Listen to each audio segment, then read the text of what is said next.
We need to reframe how we think about the origins of American apples, because I've come to the conclusion that sort of the Anglo-centric eastward to westward vision of American history is an impediment to understanding what actually happened.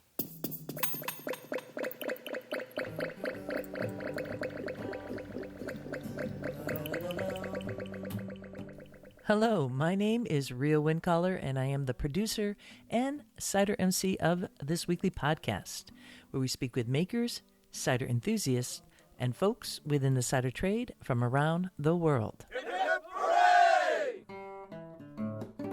Bringing us into this here episode number 388 of Cider Chat, we were hearing from Professor Todd Little-Siebold discussing the origins of apples here in North America. We'll be hearing more about his presentation, which was pre-recorded at New York Apple Camp this past summer. But first, we have a wee bit of news from out and about in Ciderville. One little offering that I like to do to listeners out there in Ciderville is to set up a cider tour. And if that's news to you, then you're probably new to the podcast. So I want to say welcome to Cider Chat. You have hit the right button. Make sure you press subscribe. You don't want to miss any more updates. It's a wonderful world out and about in Ciderville where we are now. And one of the things I want to start with straight away is talking about tours in 2024. And the first one that everybody's been asking about, and wow, I just want to say, I am blown away by you, Ciderville. Absolutely blown away. When I put a call out, a number of episodes now to say, hey, if you're into the French Cider Tour, going to Normandy and Brittany, we're going to be doing it again in September of 2024, do send your name this way to info@ciderchat, and we'll get you on the wait list. The wait list is basically the first to know list for people who have been like, yeah, sign me up. And yowza, the outpour has been phenomenal. That means that there's a lot of really cool people looking for a fun time to go hang out in France. You heard about the past episodes. If you haven't, or I should say past tours, because I have integrated that into some episodes. You'll have to kind of scroll back. I'll put a link in the show note for the last cider tour with all my dear friends who we all still stay in touch with and give updates with. That's how fun these tours are for me. I'm just speaking for me because it's just absolutely phenomenal to travel about the countryside. And we have a French translator with us. And we sip cider along the way. We do picnics, a lot of picnics, because I like to spend that time outside. And if it's by an orchard, all the better. And then we drink cider. And it's just a bounty of goodness, good cheer. And then we have some cider dinners with some amazing cider producers, as they are called in Europe. Producers. We don't use makers so much, but it's more producers as a term. And we go to two different areas, to the Pays d'Auge region of Normandy, which is at the Route du Cider. And we also go to Domfronte, which is also still part of Normandy, and that's the Perry-Pear Kingdom. It's like a mystical land, in my mind at least. Those people are not, they're mystical, all right, and so is the Poix. But when you're talking about 350-year-old trees, yowza. Anyways, I'm getting beside myself. I'll just say one more thing, and also we're going to go to Brittany.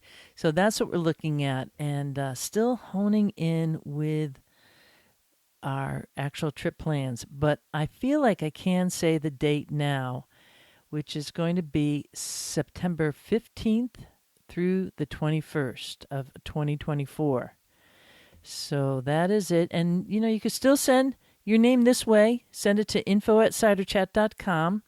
Get your name on the list. And I'm going to try to do it like in a fair way. Like those folks who contacted me first, like go down that loop. Kind of like Facebook Marketplace, where you let the first person that contacts you like have first dibs.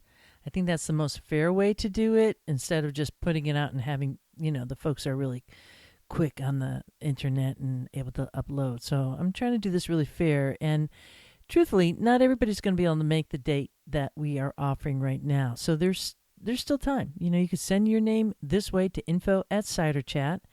And the more people that do that, it informs on this end what to plan ahead.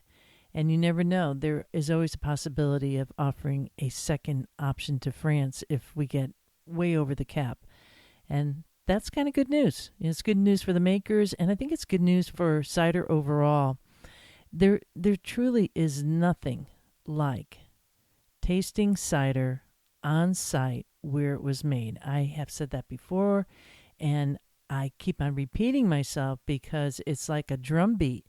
You may think you are drinking one cider when you're in the store, but when you are actually on the land smelling the earth, it might be like, early dew on the morning or later in the afternoon, the sun is out, everything's like warm and kind of that fuzzy feeling. It produces a certain effect. Plus the memory component, it just knocks it into your memory at a whole other level. I know that folks have come on to any of the cider tours that I've led, whether it's in New England or on the West Coast, wherever it is in the world, they're coming home with really good memories. Okay, I will not deny that's like amazing. Kind of relax too, because it's not like a, huffing and puffing and moo moo moo people, let's go. And also a sense of place for particular products and regionality surrounding that. So we know in France, and you're going to be hearing some magical stuff on this presentation with Todd Little-Siebold today that has to do a lot with France. This is just going to up-level the whole, anticipation to be able to taste the apples and the pears in the fall on the trees. Palms that you would never be able to taste in any other part of the world. They're going to have a certain kind of flavor profile that is unique. It's just that is the way it rolls. And whether it is a French cider tour or you are going out to cideries, when you get to do that, you're going for that master level. You really are. It's a whole other ballpark. You can't learn cider out of a book. And frankly, you can't learn it out of a glass either, is my humble opinion.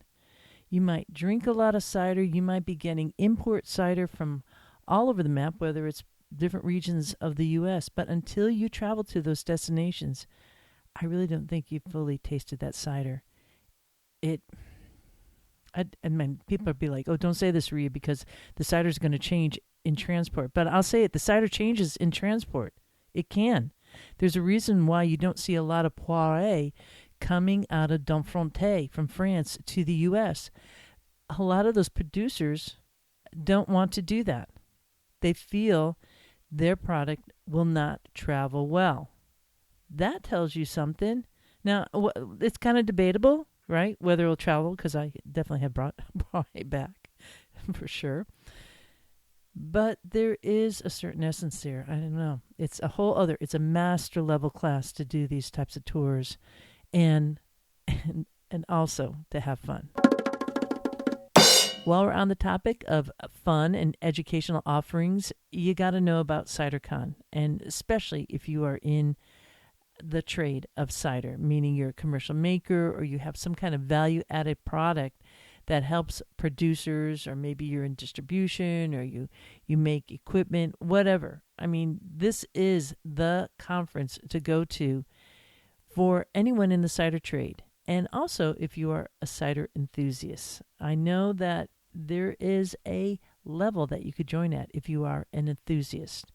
And having it take place in Oregon, and we're talking about the Pacific Northwest, and because the ACA is working with the Northwest Cider Association, they've really come together as kind of like a powerhouse offering of events leading up to the actual conference, and that is what we call the pre-conference tours. There are 2 overnight tours going to Seattle. One is going to Seattle, the other one is going to the Olympic Peninsula. And it will just offer you this opportunity to really get meshed in.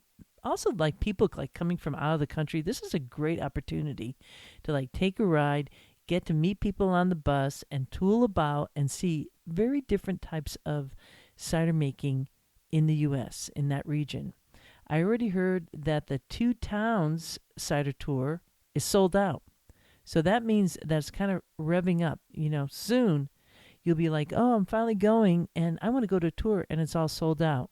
And then you might be by your lonesome, like walking around or saying, hey, who wants to go hang out with me? And I won't be available to do that with you because I am going on a cider tour. I'm going to be heading down to see Raw Cider, which is my initials, RAW. Not my cidery. That's Levi and friends. And some other great cideries too. That's what I'm going to be doing on Tuesday. And I hope that you're going to be doing some cider tour too. The way to find out about CiderCon is you go to ciderassociation.org. There's a registration. They have it like so well set up. Now, things you should know about CiderCon now, before it's too late, is that this is the time to also sign up for tasting sessions. And there's going to be some pretty dynamic back-to-back tasting sessions. Actually, not back-to-back, happening at the same time. One is on Perry, right? And that's going to be having some international folks coming on board. We are going to be seeing, Adam Wells, I believe, has spearheaded this workshop, and he's a UK writer. And he's been working on a book about Perry, so I'm not sure where that's at. I think Tom Oliver's going to be in that talk. And I also heard that Albert Johnson of Ross on Wye Cider and Perry Companies are going to be there. And I am through the moon with happiness to know all these people are going to this. And finally, Albert is coming to CiderCon. Wow. Just absolutely wow. So that's one tasting taking place. And at the same time, there's another tasting taking place with makers from Norway and Sweden. Where are you going to go? You can't split in half, right? That means that you have to bring your team so you could kind of talk at the same time afterwards and share your thoughts. But there's only so much cider to go around at that. That's how it's going to get tight. On top of all the great things happening, all the other days, like on Wednesday, there's the TTB to talk about, different happening events. Look, if you want to hear more about it and really deep dive into what the ACA is all about, listen to last week's episode 387 with Michelle McGrath, who is the CEO of the American Cider Association. And then just go to ciderassociation.org and register today. Check out the schedule, and I cannot wait to see you there. Let me know if you're going. I would love to know. Any listener out there in Ciderville, if you're going, drop me a line. Give me a little direct message on Instagram at CiderChat Ciderville. But mainly, go register at ciderassociation.org right now. Walking through the orchards. Oh, but wait, there is more. Right after CiderCon ends, and that ends on a Friday the 19th, on January 20th, our friend Alan Shapiro and his team at Cider Summit is going to be hosting a special cider event called Artisans by Cider Summit. And this is a new event. It's going to be held at the Left Bank Annex on Saturday, January 20th. And Artisans will feature 16 of the world's leading cider producers, each recognized for benchmark quality in their respective regions. So there's going to be very limited ticket availability for this event, and that means that in order to make sure you don't miss it, kind of like the French Cider Tour, you want to sign up now to what is being called the Artisan Priority List. And you can find that all at the website. I'll have a link in the show notes, but I'm going to tell it to you now. It's cidersummitnw.com/artisans. And the easiest way to do this is just look for Cider Summit on Google. Just put in your little browser, whatever it is, Google or whatever. Put Cider Summit, and you can put the word artisans. And I pretty much guarantee it's going to come up. Otherwise, just go to the show notes for this here episode 388, and we have you covered.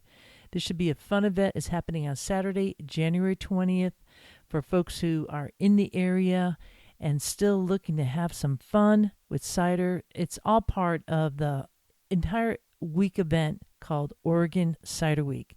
And that's taking place a little bit before CiderCon 2024, and the dates for Oregon Cider Week are January 13th through the 21st, and there's a lot happening. So keep your sights on all that. Go to the show notes for this here episode 388 at ciderchat.com and find out all the fun ahead for all of us in 2024. Smelling all the blossoms, kicking up our feet. Well, it's come to that part of the episode when it's time to run to our featured presentation. This was pre-recorded at New York Apple Camp 2023.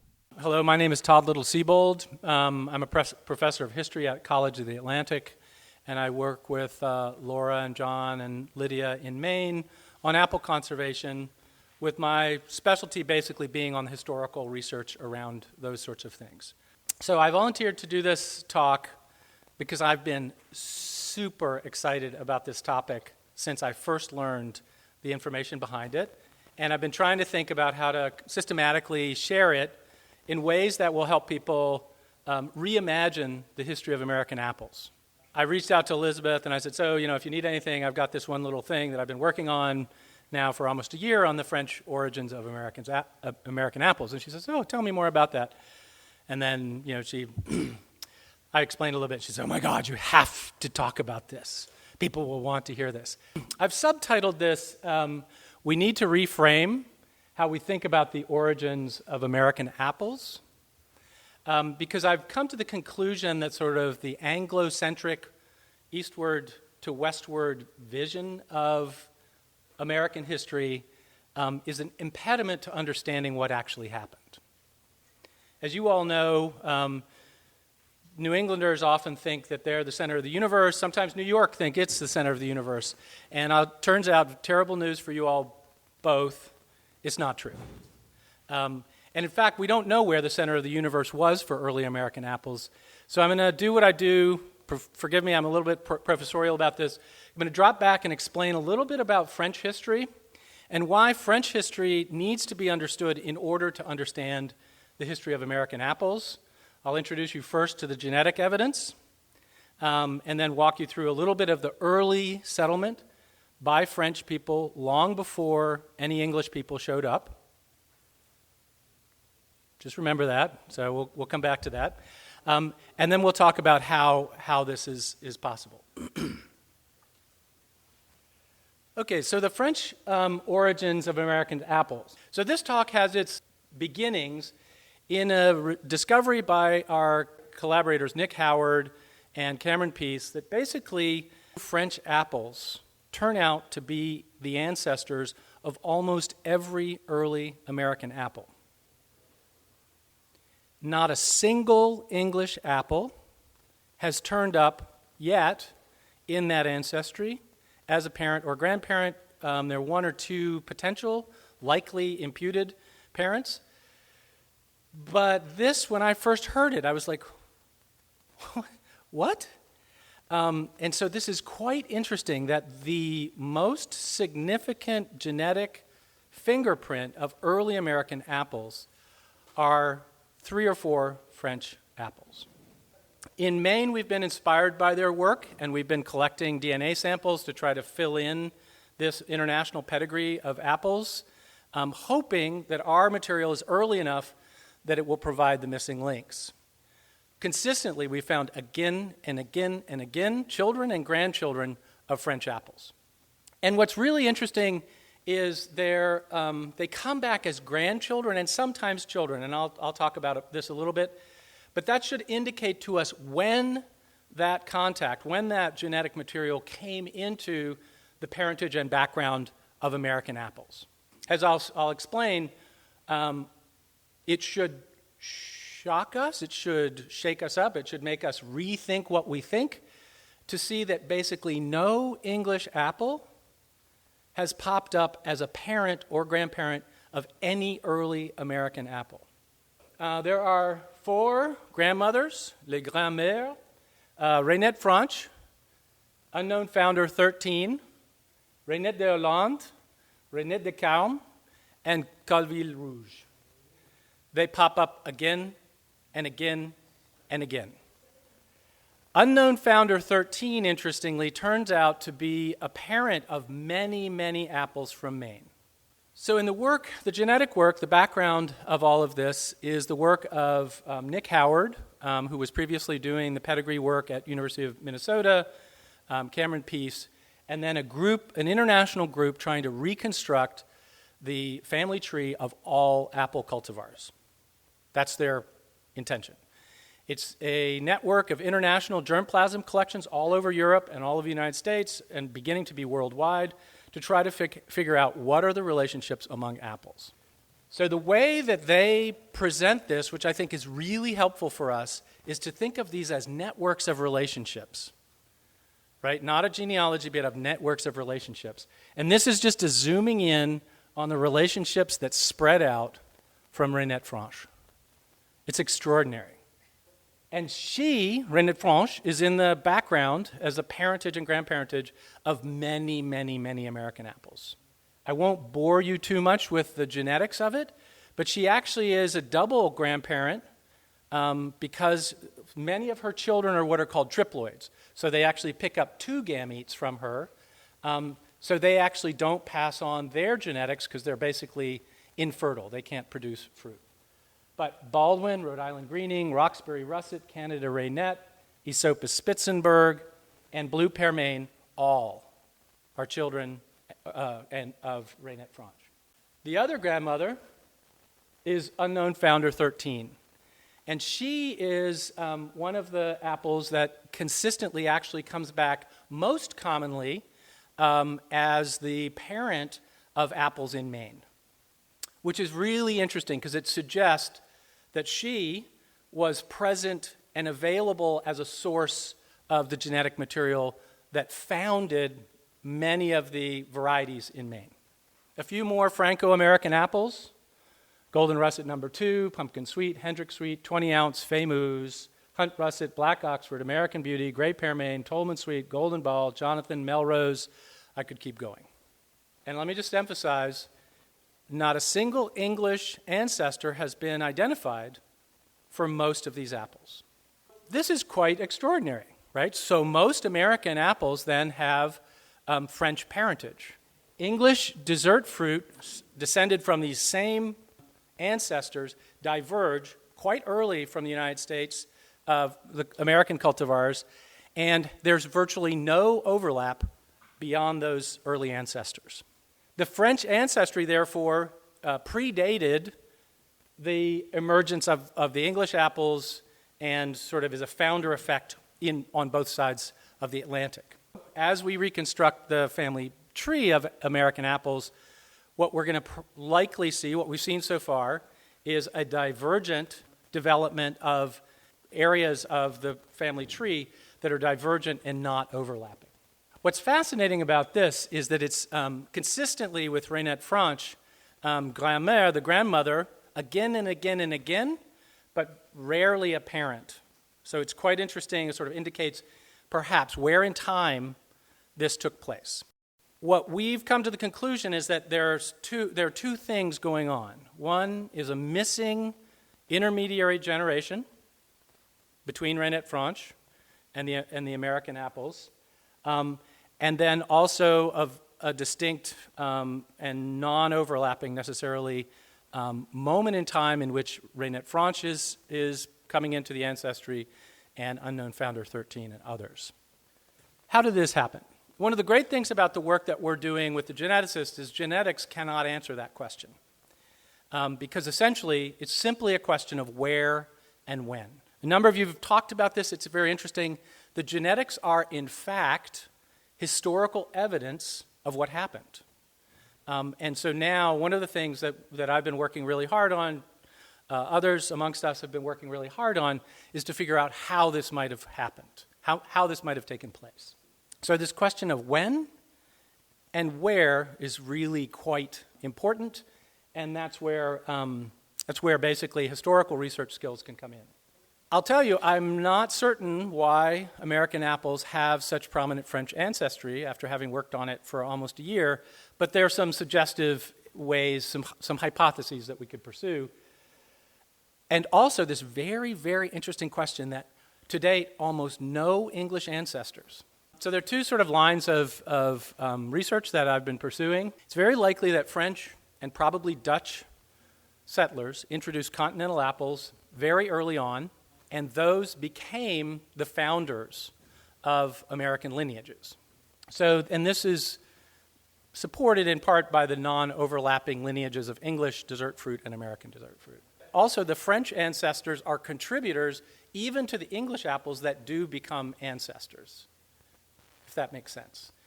So we have to see what evidence there is for introduction of European fruit, when, where, that might answer this question, and where were the first apples planted by whom. In our area, the hyperlocal apples with French ancestry, this one on the right is called Red Point, Lubeck Red Point. It's a tree that's about 8.5 feet in circumference and is very closely related to those trees. We find again and again grandchildren and then children of these French founders. One very important thread that we've begun to work on is the question of when these French ancestors were brought to North America. This is a map of the coast of New England, Nova Scotia, Newfoundland from 1534 that shows the French activity along this coast. There begin to be major fish processing stations off the coast of Maine, Nova Scotia, Newfoundland on offshore islands by about 1511. Where literally hundreds of Europeans would come seasonally, even there were permanent settlements basically from 1511 onwards. So one thing we're beginning to do in Maine, and I think we're going to move up the coast eventually, is testing for European background of apples that are found on offshore islands that are genetically isolated to see if we can discover any fingerprint of these earliest introductions. Those fisher folk were Normans. They were from down around Saint-Malo and also from Asturias, Galicia, and the Basque countries. So it's likely there are also English fishers there, but they're a minority of the fishers who are here, most of whom are from coastal France and the north of Spain. This is Maine and the Maritimes, a map from 1529. This guy, Esteban Gomez, comes into the Penobscot River around in the 1620s, interacts with the Native Americans, maps it out, and this begins to become an area where people from that area of northern Spain begin to come over to explore. And then this is the Tierra de los Bretons, the land of this reason it's called Cape Breton, right? They're Bretons there, and the Bretons likely brought apples with them. And this is like the background that I certainly was never taught, which is the French begin to settle Upper Canada early. So Esteban Gomez coasts in Maine and the Maritimes, 1524. Cartier claims Canada for France. Charlesbourg, one of the earliest settlements, is 1534. It's a permanent seasonal settlement that they come back to again and again. 1604, the first documented orchard in North America is planted on St. Croix Island in the St. Croix River between what is today Maine and Canada. 1605, Port Royal, which is across the Bay of Fundy in what is today Nova Scotia, gardens and orchards. This is a map over here on the right-hand side of the gardens and orchards at St. Croix in 1604. Settlement of Quebec in 1608, almost immediately orchards are planted. And then settlement of where I live around Mount Desert Island on the coast of Maine, the French, where they plant fruit trees. And I want to point out something. These are all documented. So there's no question that they planted orchards. So I'm not sort of saying it might be that they had orchards. These are documented orchards. You can actually see the orchards down here. There are records of the French bringing material from Normandy as early as 1660. So we know they're permanent orchards in Quebec, basically from the earliest days. So by 1700, there are 10,000 habitants, settlers, in the St. Lawrence, 20,000 in eastern Canada generally, 4,000 who live in the Illinois country along the Mississippi River. How many of you knew that there were 4,000 French farmers in the Mississippi Valley at the end of the 17th century? Okay, one person. Two people. Okay, great. Dan, Bussy, and yeah, great.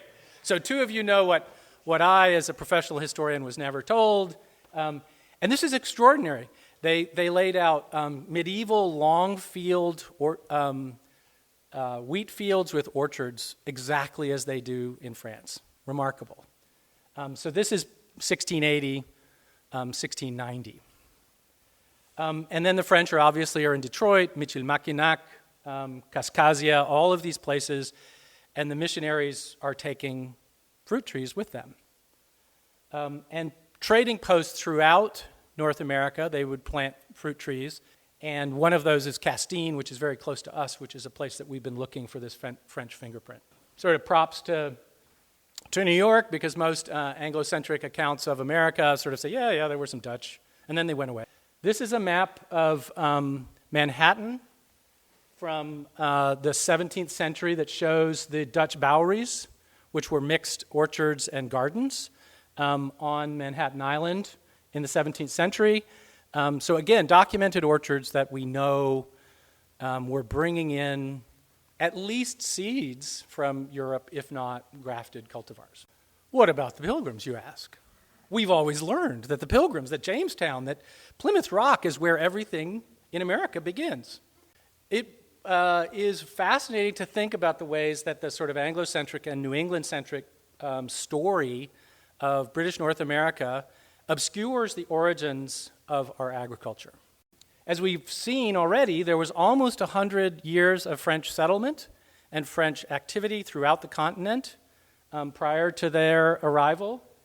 But what do we know about the apples of these Johnny-come-latelys? So the question is always English seeds or English trees, grafted trees. There's precious little empirical evidence about how people planted their orchards in the 17th century. The first documented English orchard in North America was by the Reverend William Blackstone, 1625, planted basically where Boston Common is today. He was there for almost a decade before the Massachusetts Bay Colony settlers show up. He has moved to the wilderness to live with his apple trees and his books, which sounds very appetizing and attractive. He then moves, when the Massachusetts Bay colonists come, he moves to Rhode Island because he doesn't want to have to deal with these fundamentalists. The first documented ship of apple trees grafted from England arrives on the Lion in Massachusetts in 1631. And then by 1640s, John Wolcott around Hartford is selling grafted English trees to the settlers around Hartford by the hundreds. We often hear, from the great pomologists, the founders of pomology in the 19th century, that most apples were planted from seed. Would love to see some evidence of that. I mean, there may be evidence, and I'm hard on the search to see if that's empirically verifiable. It seems almost certain that both seeds and grafted trees came here. And so one of the things that's really fascinating to keep asking ourselves, particularly about this early American history, is how do we know this? And I told somebody, I was actually telling John this the other day. So in the Massachusetts Bay Colony, people come up. One of the first named apples in America is called yellow sweeting, and they get it from the Natick Indians. So where did the Natick Indians get yellow sweeting from? If the Massachusetts Bay Colony people got it from them, where did they get it? We may never know that question, but we have to ask ourselves, how do we know this? The John Wolcott information is some stuff that we just recently sort of rediscovered. This had been recorded in the beginning of the 20th century by one particular researcher in Connecticut history. His nursery books from 1648 throughout the 1650s, 1660s records every tree he grafted, every tree that he sold, and to whom. So we know active grafting of English apple varieties is happening in Hartford around 1660. So between the hundreds of 300 trees from the Lion, the hundreds of trees that potentially from the same source that Wolcott was grafting, there were hundreds, if not thousands, of grafted English cultivars on the landscape in southern New England. What English cultivars came, which are in these lists? Holland Pippin, London Pippin, Belle et Bonde, which is actually a French variety, Belle et Bon. Summer pearmains, winter pearmains, long apple, codling, long red, Kentish Pippin, russeting, tankard, and Cretan Pippin. So, you'll remember that I said that so far, no English ancestors have popped up for early American apples, right? So I went through the list of all the apples that have been tested by this international collaboration that match the names, and who knows if these are actually the apples, but they at least match the name. Tankard, which is a synonym for tankard, which is a synonym for cathead, at least according to the National Fruit Collection. Nope. Holland Pippin, tested, nope. London Pippin, tested, nope. Summer Pippin, tested, nope. English Codling of Seed Savers Exchange, nope. Belle et Bon, nope. Some of these may be triploids, so they wouldn't pass along their genetics, but not a single one of these apples that we know was grown in Hartford and southern New England have popped up as an ancestor yet of early American apples. Boom. Like, what the actual fuck? Like, how? How is this possible, right? And I don't pretend to have the answer to this, but I will say something that's really, really fun about it, is there is some evidence. The genetics provides some evidence. There are sources that we have not yet found, that we need to dig really, really hard for. And what we're trying to do is define sort of generations or strata of apples that were introduced to British North America and North America generally. And one supposition, right, is that we need to basically find those missing links. And if they persist in the landscape, they're going to be maybe the grandchildren of some of these apples, but I suspect they do exist in the landscape still. We just haven't found them. Maine Heritage Orchard and College of the Atlantic have tested over 500 apple samples from the state of Maine, and they are not, none of them yet are these missing links. The children of unknown founder 13 actually are beginning to accumulate in a way that is extremely suggestive. So the way forward, the fascinating thing is the idea that we continually find French ancestors and not the English ancestors should strike us as extremely important evidence that we need to look other places. We need to look everywhere, frankly, for the trees in the landscape, but look other places for evidence. In France, in Canada, among the Dutch records, to see what we can find out. Because again, if we found a similar nursery book from Manhattan that showed what was being grown in Manhattan and Rienette Franche was there, I'd be like, oh, very interesting. So there is either evidence or there's not, right? And this will be quite interesting. And one of the fascinating things is humans appear to choose triploids because they tend to be larger fruited. And so a lot of the children and grandchildren are triploids, so they don't pass their genetics down to their progeny. But what's really fascinating is we have, if you just subtract all of that, we have all of these dead ends looking back for ancestors. And so I'm going to suggest today that one of the things that's really interesting about this is, okay, so I've been suggesting, look, we found Rienette Franche as the grandparent. We found unknown founder 13 as a parent. But it means we're missing, in almost all cases, 3 grandparents and 2 parents of all of those Rienette Franche grandchildren. And in other cases, we're missing all of the grandparents and one of the parents. So we're missing 5/6 of all of the possible pieces of information about these apples. The way forward, massive testing, DNA testing across the landscape of our oldest trees. There is only one way to have those connections start to light up, and it's to find those hidden trees. And I've been talking to a bunch of you. One of the things that I think is really interesting is people in Maine have to remember Maine was Canada until the end of the 7 Years' War. Northern New York was Canada. Vermont was Canada until the end, till the middle of the 18th century. So it could be we've been looking in the wrong places. So thinking of every place where the French are active, in the upper Ohio River Valley, again, the British show up and the Miami Indians have huge apple trees. When Americans show up around Detroit, pear trees 13 feet in circumference. Apple trees 10 and 11 feet in circumference. So whether those still persist as genetic information on the landscape, is an open question, but we should be looking. And then the historical research, digging to try to see what was being grown in Esopus, or around Esopus by Dutch settlers. What was being grown? Were they French? Right, Reinette de Hollande, Dutch apple, right? So we're there's a lot of pieces that are just still hanging out there, but this is extraordinary. And what we need is obviously historical research, people to dig wherever, and old trees with old genetics. You all picked this up. You already know this, but I'm just saying it way out loud, that this is one of the ways that we can contribute to reconstructing a history that I believe has been obscured by the way that we think about American agriculture as going east to west with English-speaking Johnny-come-latelys.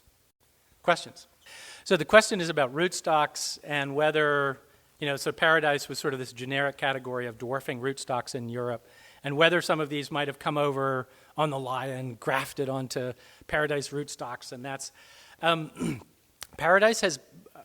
Paradises have been sequenced, so they might pop up. So one interesting thing is we are pretty sure that there are holes in the British collections that were missing what I assume were local varieties that did not persist to be collected at the National Fruit Collection. But I think we have to assume that both grafted trees and seeds are coming over, and that with more and more testing, one of the things that I chose not to talk about because I was like, okay, this is a lot to dump on people, is there begin to be these clusters of apples around other apples, ones that are closest to each other. And once we have more and more of those, we can actually impute the ancestry. I can't. Nick Howard and Cameron can do it. So it would be really interesting to see if any of those things are popping up as in that early ancestry, particularly the rootstocks. I'll have to go back into the 1648. It's incredibly laborious to read where he's getting his rootstocks. I should not assume anything. Todd says we have to have evidence, so I won't assume anything. The information that we're using is part of this big international collaborative that's basically driven by academic research into the pedigree of apples. And so until the research is published, the name of the apple cannot be revealed. But we know that Unknown Founder 13 is French and has a French name.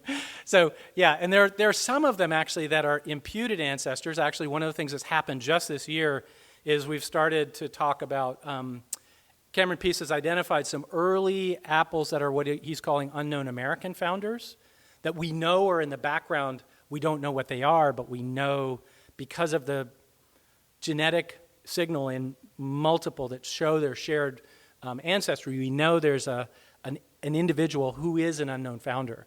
So, and interestingly, that's one that's, those are popping up. We have 3 or 4 or 5 of them now. And again, it's like, well, where are they? What are they? And some of these are really crazy. Like we have found things that, pop up in Maine and pop up in Yosemite, pop up in Maine, pop up in Colorado.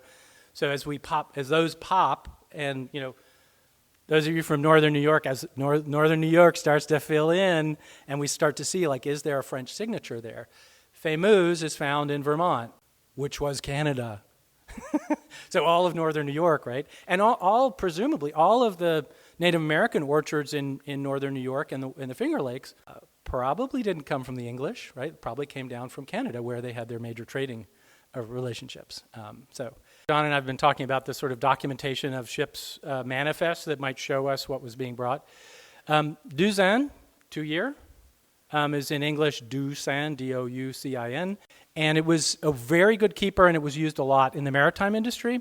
It's a triploid, so it does not pass its genetics along. So it's a dead end.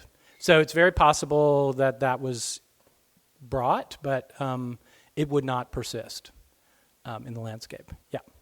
We were talking with Cameron recently about this because he's launched, like, if you can't wait to know what an apple is, you can sign up to his website, which is myfruittree.org, I think.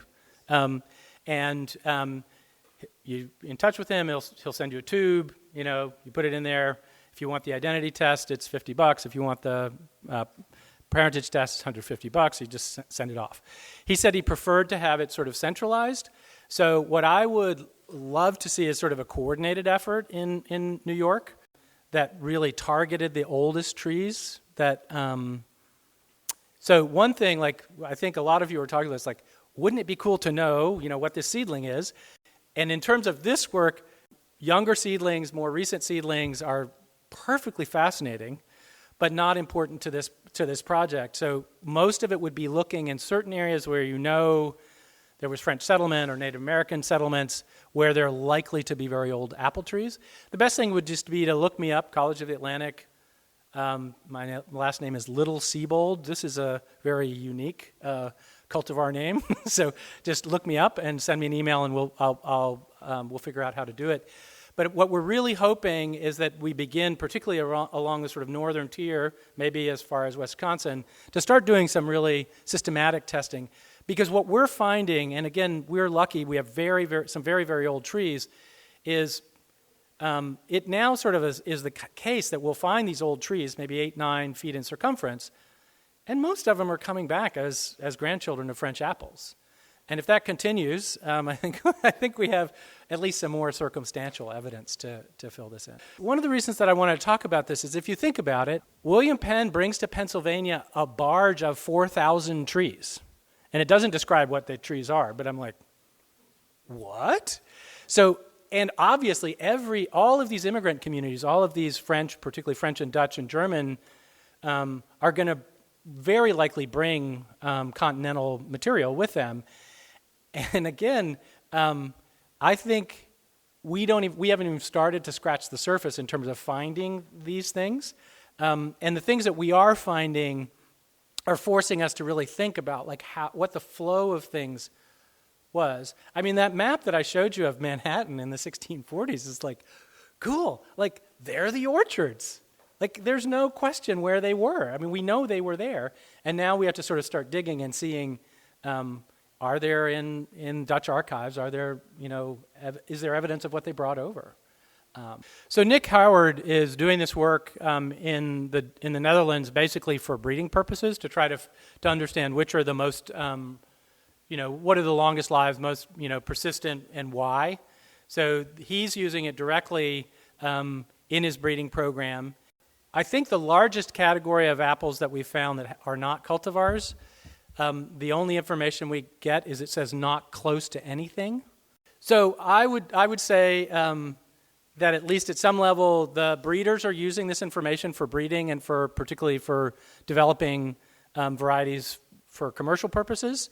My own interest is literally the history for history's sake, and also the sort of unthinking. I think a number of you have sort of talked about this, about the role of the French, of indigenous people in these histories, in the land, is really good for us to be thinking with as we think about, how we tell the stories of the apples that we're growing, that we're selling, because the number of golden russet single varietal ciders there are out there are really interesting, but they're all the golden russets are children of this one founder, russet founder, and I think along the lines of what William was saying earlier, people. It's just part of the cool factor, like, wow. And it's us rethinking our own histories in ways that I think probably should inform, should is a very strong word, could inform the ways that we approach our work in terms of thinking about those kinds of collaborations. And I would say, you know, with the history of Native American apple growing in northern New York, like in terms of like diversity and equity and inclusion kinds of things that people might think about, like, oh, that could be something you guys could work on, right? It's like figuring out if there are collaborations that would be interesting to the communities. I think it's pretty cool to see that there is still mystery behind the apple, and we are on that search for discovery. The DNA will tell part of the story, but there is a lot more to be said. It's part of the folklore, the oral history going on with apples, to really follow its route from one end of the earth to the other. And some answers we may never know.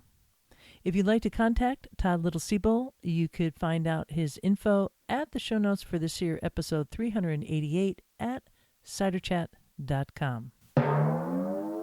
And with that, I leave you here. This is Real Wind Caller signing off for now. Looking forward to seeing you in Ciderville. Drink it like this. There is a reason why we do it like this. There is a reason why we do it like this. There is a reason why we do it like this. There is a reason why we drink it like this. There is a reason why we do it like this. Yeehaw!